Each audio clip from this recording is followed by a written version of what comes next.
आपण ना दुसऱ्या देशासोबत कसं राहतो हे आपल्याला माहिती आहे. हे कोरियन एक असं देश आहे ना ज्या ठिकाणी थोडंसं वेगळं भेदभाव आपल्याला बघायला मिळतं. जेव्हा कोरियनचे लोक आपल्या भारतामध्ये येतात ना तेव्हा त्यांना आपण एक अतिथी देवो भव म्हणून पण ट्रीट करतो.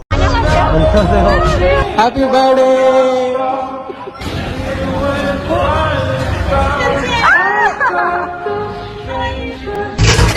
Thank you both.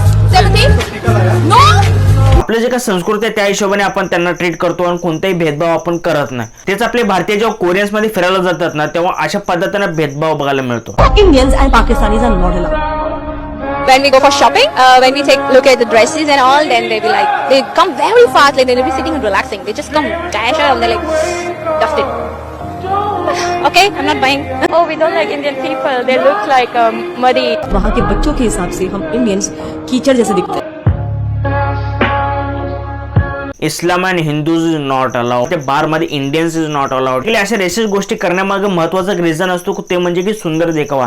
कारण त्यांच्यामध्ये कोरियन मध्ये ना इतकं सुंदर देखावामध्ये फोकस करतात ना, चेहरा इतका सुंदर पाहिजे त्यांच्यासाठी की अक्षरशः त्याच्याशिवाय ते जगू शकत नाही असा रिझन आहे. बिकॉज आपण आपल्या कामामध्ये आणि आपल्या स्किल मध्ये जास्तीत जास्त फोकस करतो. तर कोरियन लोक 80% पेक्षा जास्त स्किल पेक्षा स्किन वरती जास्त फोकस करतात. आणि तेच लोक त्यांच्यापेक्षा थोडंसं सावळट असेल किंवा बराबरी नसेल ना तर ते खालच्या नजरेने बघायला चालू करतात. बाकी तुमचं काय रिएक्शन आहे तर नक्की कमेंट करून सांगा.